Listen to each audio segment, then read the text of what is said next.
Olá, eu sou a professora Elisiane, sou coordenadora do curso de Direito da Universidade Vila Velha e também professora do curso, especialmente nas disciplinas de Direito Privado, todas as cadeiras de Direito Civil. Vamos falar um pouco sobre o Dia Internacional do Consumidor.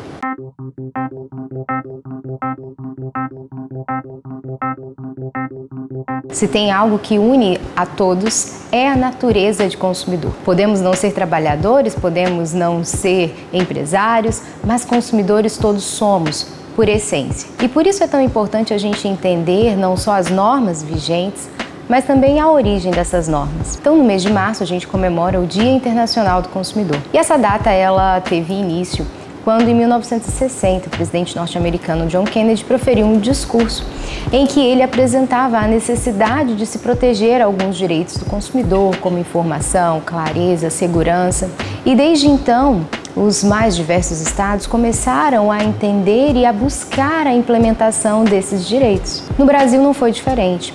As primeiras organizações de defesa do consumidor então surgiram no sul do Brasil, em São Paulo, e começaram a buscar junto ao poder público a avisar uma necessidade de regulamentação dessas normas, desses direitos. E assim, na nossa Constituição de 88, foi inserido como um direito fundamental a defesa do consumidor. E anos depois, 2 anos depois mais precisamente, foi publicado o Código de Defesa do Consumidor, que apesar de ser de 90, ainda é uma legislação muito atual e muito adequada para o tempo em que vivemos. As normas lá contidas são utilizadas, são necessárias, são práticas. É um código que contém não só normas, como a gente conhece no direito material, mas também traz normas que auxiliam no procedimento de tutela desses direitos do consumidor. Então, portanto, como a gente conhece, normas processuais, sendo por isso, uma legislação contemporânea, apesar de ser tão antiga, uma legislação moderna, a gente diria. E apesar de todos esses avanços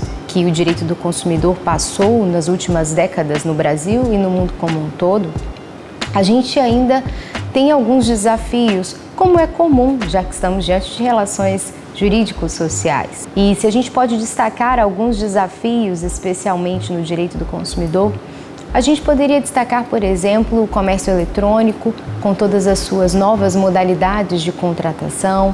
A gente também poderia tratar um pouco do superendividamento como uma consequência desta sociedade que há décadas estimula o consumo, amplia o acesso do indivíduo ao crédito e acaba não dando tantas soluções assim depois que esse indivíduo ele não tem mais condições de obter esse crédito, de participar do mercado de consumo. Então, como eu disse, apesar de sermos consumidores por natureza, temos ainda, não só na ordem jurídica, mas também na ordem social, no contexto concreto, alguns desafios a cumprir com essa disciplina. E por isso é sempre importante lembrar dessa data e lembrar ainda de tudo que precisamos conquistar. Só lembrar que é uma data que, apesar de ter tido uma origem jurídica, ela é uma data que o comércio se utiliza bastante para poder fazer promoções e chamar o consumidor para participar desse elo, para participar dessa cadeia. Então ela ocupa hoje um importante papel no mercado de varejo, fato também que nos leva a demandar atenção, já que o consumo desenfreado também pode gerar para esse consumidor consequências muito prejudiciais, como eu já falei, o superendividamento, por exemplo. Então se vê que é uma data importante e que temos ainda grandes desafios e grandes comemorações a fazer de todo o caminho percorrido até aqui.